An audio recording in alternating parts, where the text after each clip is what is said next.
क्या पाक ट्रैकर के खिलाफ FIR हो चुकी है? और क्या अली जफर ने अपने फैंस को एक्सपोज कर दिया? और क्या शहर में देहात अपने जानवरों को रेंट पे लाते हैं? इस तरह की काफी ज्यादा अमेजिंग न्यूज है मेरे पास आप लोग लिए, तो वीडियो के एंड तक लाजमी देखना। खुश आमदीद सलाम, मैं हूं मिटिफाइड और आज हम बात करने वाले हैं सबसे पहले पाकिस्तानी ट्रैवल व्लॉगर पाक ट्रैकर के बारे में। तो रिसेंटली उन्होंने एक वीडियो अपलोड की जिसमें उन्होंने ये बताया कि उनके खिलाफ बिना किसी रीजन के FIR दर्ज की गई है और उनको ये बताया जा रहा था कि वो डार्क वेब के मेंबर है, इसलिए उनको अरेस्ट किया जा रहा था। जिसके रिप्लाई में उन्होंने ये बताया कि उनका इन सबसे कोई ताल्लुक नहीं है, वो तो पाकिस्तान को बहुत से मुल्कों में रिप्रेजेंट कर चुके हैं, लेकिन उन्हें उसका सिला इस तरह मिल रहा है। बाकी उन्होंने पुलिस से क्या रिक्वेस्ट की आप लोग खुद सुन लें। हो सकता है इस वीडियो के बाद ये लोग मुझे अरेस्ट कर लें। मैं इस टाइम मौजूद हूँ जी बहावल नगर में और मेरी बैक साइड पे DP ऑफिस है और ये साथ ही उनका पुलिस स्टेशन है। पंजाब पुलिस ने जी मेरे ऊपर झूठी FIR दे दी। 4 तारीख को मैं मुल्तान एयरपोर्ट से उम्रा करके आ रहा हूँ। मेरे पास स्टैम्प भी है जो आपको स्क्रीन पे शो हो रही है। इन्होंने 4 तारीख का एक वकुआ बना के मुझे पुलिस स्टेशन बुलाया। मैं पुलिस स्टेशन गया, मैंने सारी तहकीकात करवाई, कुछ नहीं निकला। फिर जनाब मुझे दूसरे दिन बुलवाया जाता है। जब मैं बहावल नगर आता हूँ DSP साहब पहले तो 4 घंटे बात ही नहीं सुनते। फिर जब मैं उनके पास जाता हूँ तो कहते हैं कि जी अपने मोबाइल दो, आप पे एलिगेशन है आप डार्क वेब के मेंबर हो। मैंने कहा है कितनी बड़ी बात कर रहे हो, मैं डार्क वेब का मेंबर हूँ। फिर जनाब मेरा मोबाइल ले लेते हैं, चेक करवाते हैं सारा दिन। शाम को इशा के बाद मुझे मोबाइल वापस करके बोलते हैं कि हाँ ऐसा कुछ तो नहीं निकला,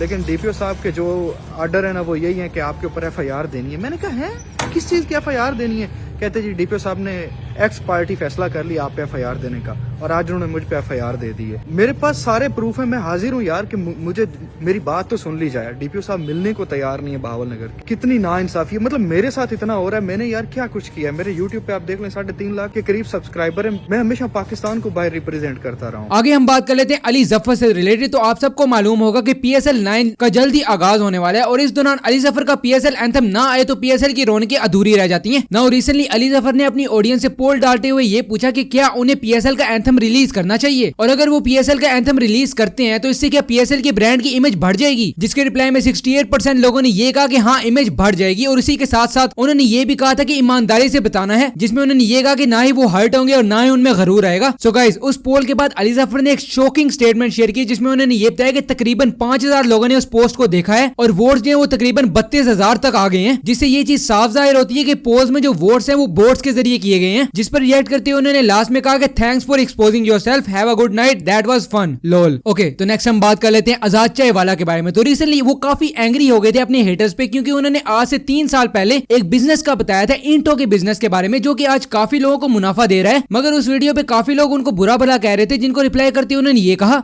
क्लीनर मैं ना अभी रेस्टोरेंट से बाहर निकला हूँ क्योंकि अंदर सिलेंडर अपना गाना गा रही थी और बड़ा जरूरी काम था आपके साथ शेयर करना थी। बात थी वहाँ ना एक दीवार बनी हुई है अपना ईंट की, तो वहाँ से बहस हो गई ईंटों की। तो मुझे अचानक याद आई कि भाई 3 साल पहले आपको मैंने कहा था कि अगर आपके इस पास इस्तात नहीं है प्लाट खरीदने की या कोई और बड़ी इन्वेस्टमेंट करने की, 1 लाख 2 लाख 3 4 5 लाख आपके पास रुपए हैं, करीबी पट्टे पे जाके अपनी जो ईंटें ना वो बुक कर ले, साइड पे रख ले।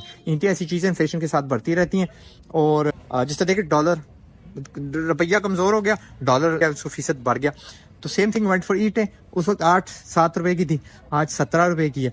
तो वो जो कीड़े मकोड़े हैं ना जिनका जिंदगी में कोई तजर्बा नहीं, आके कमेंट कर देते हैं। और यार कमेंट करना फर्ज नहीं है, लुट्ठे नेगेटिव, जान छोड़ो हमारी। मैं तजर्बे से बता रहा हूँ अपने छोटे बहन भाई को कि इन्वेस्टमेंट किस तरह की जाती है एंड उसका कहीं मजाक उड़ा देते, बैक साइड में सांस नहीं है, कमेंट करने आ जाते हैं। तो गाइस YouTube कम्युनिटी में आगे हम बात कर लेते हैं शहर में देहात के हवाले से। तो रिसेंटली शहर में देहात को काफी लोग ये बता रहे थे कि आप अपने जानवरों को रेंट पर लाते हो और यहीं पे व्लॉग्स बनाने के बाद वापस कर देते हो, क्योंकि उनको काफी टाइम हो गया कि उन्होंने टाइगर को अपने व्लॉग में दिखाया होगा और अब काफी टाइम से उन्होंने व्लॉग में टाइगर को नहीं दिखाया है। जिसके रिस्पॉन्स में उन्होंने ये बताया कि हम व्लॉग के लिए जानवर नहीं पालते बल्कि हमारा शौक है और अगर हम जानवर रेंट पर लाते तो हम उसे 2 से 3 दिन के बाद वापस कर देना चाहिए था, लेकिन हमारे जानवर हमारे पास कई महीनों तक रहते हैं। बाकी आप खुद सुन लें कि उन्होंने क्या कहा। मैंने नहीं दिखाना यार भाई, मैंने नहीं दिखाना। यकीन नहीं करते ना। हाँ वो समझते झूठ बोल रहे हैं, वही ना, इसलिए यही सजा बनती है। सब यही कह रहे हैं कि भाई आप झूठ बोल रहे हो। यार मैं आपके साथ 3.5 साल हो गए जुड़ा हुआ हूँ, मैंने आज तक कभी कोई चीज रेंट पे ली है? मुझे बता दें कोई चीज। मैंने अपने मकाओ लिए, इतना वो एक्सपेंसिव थे, मैंने टाइगर लिए, लायंस लिए, टाइगर भी है, लायंस पहले लिए हुए थे मैंने, वो सब कुछ मैंने अपने पैसों से लिया था, कोई मैंने रेंट पे आज तक कोई भी चीज जहाँ जब से हमने चैनल शुरू किया एक भी चीज हमने रेंट पे नहीं ली। यार ये मेरा शौक है, मैं शौक से घर में लेकर आता हूँ। ये नहीं कि मैं कारोबार है मेरा कि मैं ये चीजें लाता हूँ और मतलब बस शो करके ना फिर मैं वापस, ऐसा कुछ भी नहीं। मैं अपने शौक से लेकर आता हूँ। तो रेंट पर वो लोग लेकर आते हैं जस्ट वो ये जो काम नहीं करते, व्लॉग बनाते हैं फिर वापस कर देते हैं, वो तो फिर उनका वो ये सीन होता है, रेंट पर लेकर आते हैं। भाई मैं अपने शौक से लेकर आता हूँ, और टाइगर भी मैंने अपने शौक से लिया और मेरे पास है। सो गाइस, अगली न्यूज वेम्पायर वाइटी से रिलेटेड है। तो रिसेंटली वेम्पायर वाइटी ने एक वीडियो अपलोड की जिसका टाइटल था मेरे गार्ड ने कार का चोर पकड़ लिया, court on CCTV camera. So guys, उस व्लॉग में उन्होंने ये बताया कि उनके घर अनप्रोफेशनल चोर आ गए थे जो कि उनके स्पोर्ट्स कार से बैटरीज चुराने की कोशिश कर रहे थे, लेकिन खुशकिस्मती से वो इतने प्रोफेशनल निकले जिनको यहाँ तक मालूम नहीं था कि स्पोर्ट्स कार की बैटरी सामने नहीं होती बल्कि बैक साइड में होती है। उन्होंने क्या कहा आप लोग खुद सुन लें। और उन्होंने कोशिश तो की है लेकिन प्रोफेशनल इसलिए नहीं थे कि इनका असल में जो बैटरी है वो डिग्गी में है। तो उनको लग रहा था कि बैटरी यहाँ पे है, यहाँ से जो है ना बोनट को किसी तरीके से उन्होंने खोला है। बोनट खुल गया था। कौन बंदे थे? खुल गया था। आपने देखा कौन बंदे थे?